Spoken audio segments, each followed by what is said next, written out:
Share બજારમાં પૈસા invest કરતા હોય ને તો આ ફિલ્મ તમારા માટે છે. જીજા સાલા જીજાની ત્રિપુટી આ ફિલ્મની અંદર શું કમાલ કરી છે એ આપણે જાણવાનું છે. હેલો મિત્રો, હું છું અમિત, તમે જોઈ રહ્યા છો સિનેમા શો.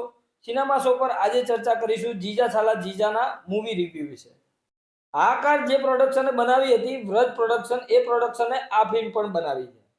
ડિરેક્ટર છે વિપુલ શર્મા, જે ફ્રેન્ડો ડિરેક્ટ કરી છે. એટલે ફ્રેન્ડો અને આ કારનું કોમ્બિનેશન કહી શકાય. આ વિડીયોના અંત સુધી બનાવી રહેજો, ડિટેલમાં રિવ્યુ કરીશું અને ખાસ વાત તમારા માટે લઈને આવ્યા છે વિડીયોની અંદર.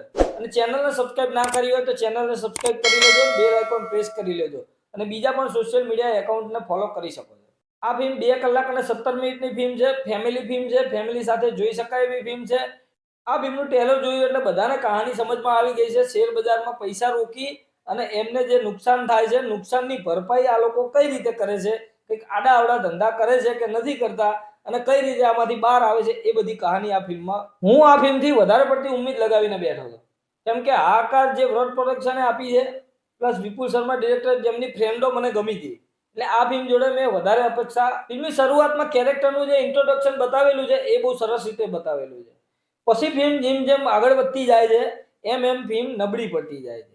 ઇન્ટરવલ પછી તો ફિલ્મમાં થોડી જાન આવે છે, પણ તો પણ એટલું નથી કરી શકતી કે આ ફિલ્મને ટોપ લેવલે લઈ જઈ શકે. ફિલ્મની અંદર એટલા લાંબા સીન લીધેલા છે કે જોઈને તમને એમ થાય કે જલ્દી આ સીન પૂરો થાય તો સારું. આ ફિલ્મની અંદર લાંબા સીન છે, ડાયલોગ બાજી પણ એટલી બધી લાંબી છે કે વાતચીત એટલી લાંબી બતાવવામાં આવી છે કે તમને થોડો કંટાળો આવી શકે છે. સ્ક્રીન પે ફિલ્મનો હું નબળો કહીશ. ડિરેક્શન ફિલ્મનું એવરેજ પ્રકારનું લાગ્યું છે. સિનેમેટોગ્રાફી ફિલ્મની જબરજસ્ત છે. જે ફિલ્મમાં સીન લેવામાં આવે છે અને કેમેરા એંગલ, વધારે હું કહીશ કેમેરા વિશે, કેમેરા એંગલ બહુ જબરજસ્ત. એના જે સીન લેવામાં આવે છે બહુ સરસ લેવામાં આવે છે.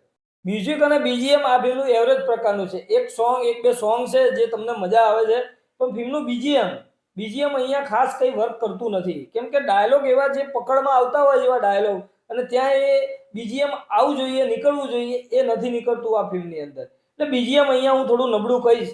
ડાયલોગ ફિલ્મના એવા છે કે અમુક ડાયલોગમાં જ તમને હસવું આવે છે, બાકી એવરેજ પ્રકારના ડાયલોગ છે. કે ડાયલોગ એવા નથી કે તમારા હસીના ફુવારા છૂટી જાય, એવા પ્રકારના ડાયલોગ આ ફિલ્મની અંદર નથી.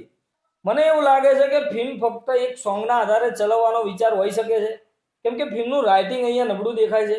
કેમ કે ડાયલોગ ડિલિવરી જ્યારે ચાલતી હોય ત્યારે પણ એટલો આપણને મજા નથી આવતી, કે અંદરથી જે મજા આવી જોઈએ એ મજા આ ફિલ્મની અંદર નથી આવતી.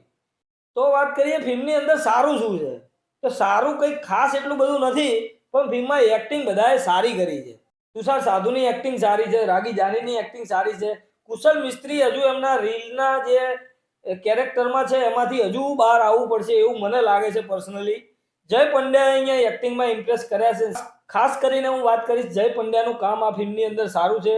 જેમને એ એક્ટિંગ કરી છે, જેમને રોલ મળ્યો છે, એમનું કેરેક્ટર જ એવું છે કે જોઈને ખરેખર મજા આવે છે આપણને. એક લેડીઝ પોલીસનો રોલ કર્યો છે, એમનું પણ કામ અહીંયા સારું દેખાય છે. સાથે બીજા પણ કેરેક્ટર છે જે લૂંટારા બતાવે છે, ચડ્ડી ગેંગ આપણે કહીએ આપણી ભાષામાં, તો એમનું પણ કામ શાનદાર છે જેટલું પણ મળ્યું છે. સાથે કુશલ મિસ્ત્રીના એક દોસ્તનું પાત્ર છે, નામ મને નથી ખબર, કે કંઈક નામ છે ફિલ્મની અંદર. એમનું પાત્ર જોઈને ખરેખર મજા આવે છે. એમનું પાત્ર જોઈને આપણા મોઢા પર સ્માઇલ એટલીસ્ટ લાવે છે. બીજા પણ અનેક પાત્રો છે આ ફિલ્મની અંદર. બધા જ પાત્રોએ ફિલ્મમાં કામ સારું કર્યું છે એ આપણે કહી શકાય. જો તમને ફ્રેન્ડો બહુ ગમી હોય તો આ ફિલ્મ તમે ટ્રાય કરી શકો છો. ફ્રેન્ડો જો નથી ગમી તો આ ફિલ્મ તમને નહીં જ ગમે, એ હું ખાતરી આપું છું. વિડીયોના સ્ટાર્ટિંગમાં આપણે કીધું હતું કે ખાસ વાત એક વિડીયોની અંદર કરવી છે, તો એ ખાસ વાત એ છે કે હું ઇકબાલ ફિલ્મ તમે જોઈ હશે. જો એ ફિલ્મ તમે જોઈ હોય, તમે એ ભાગનો બીજો ભાગ આવવાની રાહ જોઈ રહ્યા હોય, તો આ ફિલ્મના બીજા ભાગનું તૈયારી થઈ રહી છે, કે આ સ્ટોરી લખાઈ રહી છે.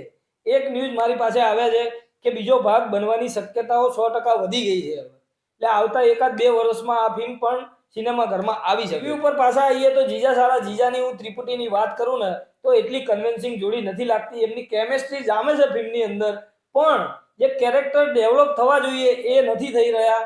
અને ક્યાંક ને ક્યાંક ફિલ્મની સ્ટોરી આ ફિલ્મને વધારે નીચી લઈ જાય છે, કેમ કે સ્ટોરી ફિલ્મની બહુ નબળી લાગે છે. સ્ક્રીન પે તો નબળો છે જ, સાથે સ્ટોરી પણ નબળી હોય તો આ ફિલ્મ પછી ક્યાંય ડિઝર્વ નથી કરતી મારા હિસાબે. ફિલ્મની સ્ટોરી એક તો એવરેજ પ્રકારની છે, કંઈ એવું ખાસ નથી કે તમને કંઈ નવું ઓફર કરે છે ફિલ્મ. એક તો ફિલ્મના સીન એટલા વધારે પડતા ખેંચવામાં આવ્યા છે, પ્લસ સીનમાં ડાયલોગ જે ડિલિવરી થઈ રહી છે એ વધારે પડતી થઈ રહી છે, કેમ કે વધુ પડતા સીન વધારે ખેંચેલા હોય અને વધારે પડતી વાતચીત હોય તો આપણને ફિલ્મમાં ના જ ગમે. એ બધી વસ્તુ આ ફિલ્મ સાથે થઈ છે. હવે આ ફિલ્મ તમને કેવી લાગી છે એ મને કોમેન્ટ બોક્સમાં જરૂરથી કહેજો. સિનેમા શો તરફથી આ ફિલ્મને 2 સ્ટાર આપી શકું છું. મળીએ મિત્રો નેક્સ્ટ વિડીયોમાં નવી ફિલ્મ સાથે સિનેમા શો પર.